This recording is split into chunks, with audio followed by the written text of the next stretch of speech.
Welcome everyone to the Mastermind Book Club to another session where we're reviewing a book that is unbelievable.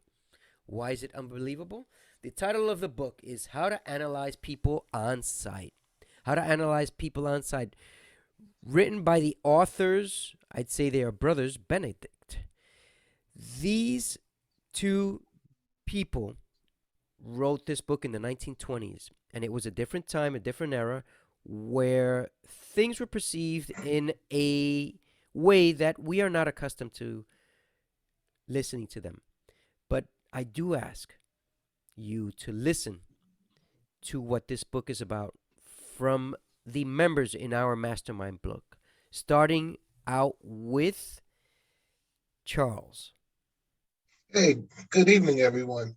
In the book, How to Analyze People on Sight, it had some different nuances in it that related to some past experience where I remembered about, about colors and about different ways people are perceived upon first impression.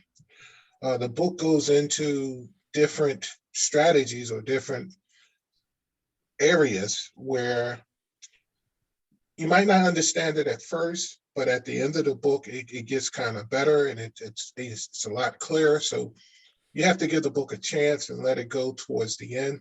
But the main purpose that I got out the book is that no one is um, no one is one facet. We are all many facets, and but we do have dominant traits. And once you figure out what your dominant trait is, you have to work on that. And the other thing I also observed through the book is that we attract people of our same traits. Beautiful. Everyone probably on this panel is probably like me, somewhat passive aggressive, or have sharp tendencies, or they like to help people, or they might even be people who care and give a lot. So I believe that's the type of people who are on a panel, and those are the type of people who I'm associated with. And that's what I have to say for this evening. Charles, awesome. Awesome summary. Thank you. Martha, are you ready? Yes, I'm ready. How are you? Good evening, everyone. For me, I was extremely interested in this book, The Science of Human Analysis, to know more about human mind, characteristics, and behavior, especially because the mental state affects our physiology in any way in the level of the perception.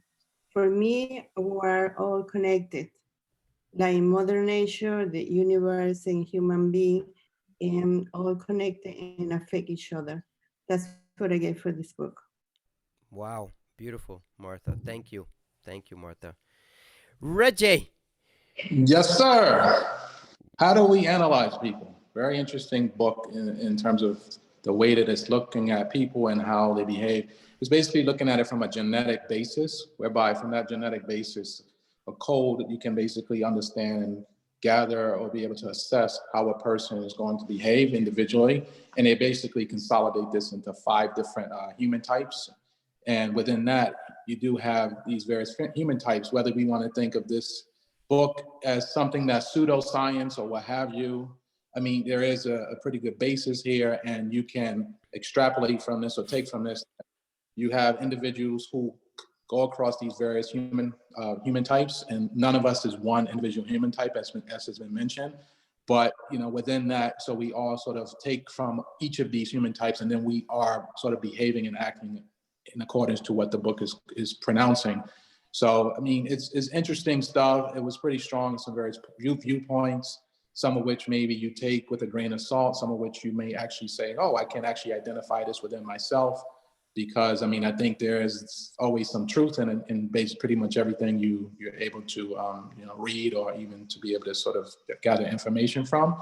But it's just for someone, to take certain analysis for themselves and see whether or not it makes sense and put it into practice or make sense of it in their own world. But very interesting book, I might say, as I've already stated. Awesome, Reggie. Thank you, Reggie. Gina. Okay, I, like Martha, found this book fascinating. And at first I was reading through it and I was thinking, oh my gosh, it's just dragging on with this alimentative type. I think that's what it's called. And I was like, just keep going, keep going, keep going. And so I listened to it. I was patient somewhat. And then it got to the next one, which was the thoracic one. And I should say that I like personality tests. I like the idea of taking personality tests. So so I got to that one, and then I was like, oh, that sounds interesting. You know, I can think of someone who that describes. All right. And then I listened to the other ones, and the one that followed it was like, okay, I have a friend like that. And then the next one, it was an osseous one, or the bony type, it said. And I was thinking, aha, okay, I can think of somebody who's married to somebody, you know, the second category that I mentioned, who's married to this osseous type. And 2 words I had for this book when I thought about it: too late.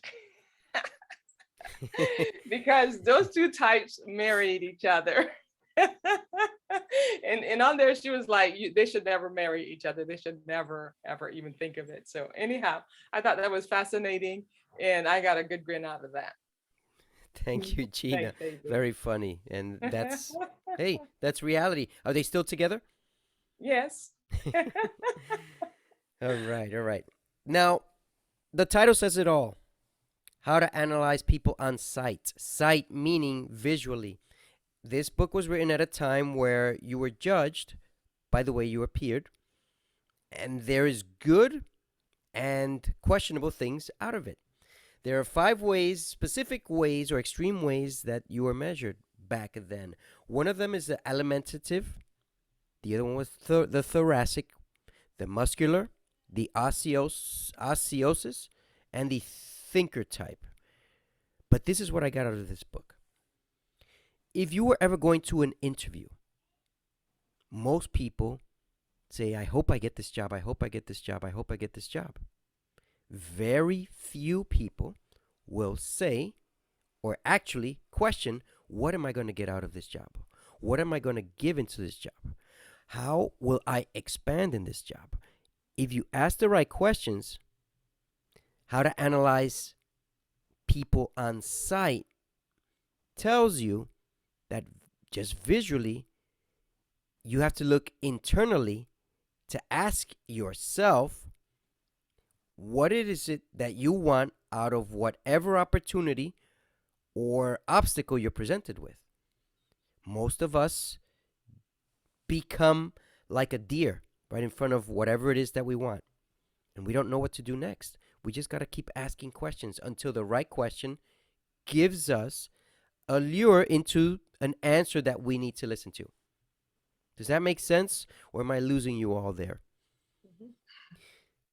The reality is that we are all confronted at certain times with anxious, depressive possibilities, but we are also given luck, opportunities, love, and relationships, whether they are mutual or in some type of marital way, that can allow us to expand. And sometimes we just forget to ask whoever we're with, how can I make things better with you? How can I make things better at this company so that we can grow together? Simple questions.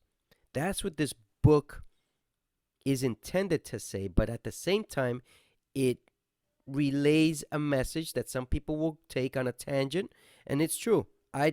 At the beginning, I was like, wow, this message is rough. So I don't want to keep going on, but I do want to tell you is that this book, How to Analyze People on Sight, in the last hour or two, just like Charles says, gives you all these details that I just told you about. If you like this book, listen to it on a quick basis on audio, but it was a challenge, an important challenge that sometimes we need to face in order to get over the hurdles. Thank you for listening to our review in the Mastermind Book Club. And until next week, where we're going to review another empowering book. Take care.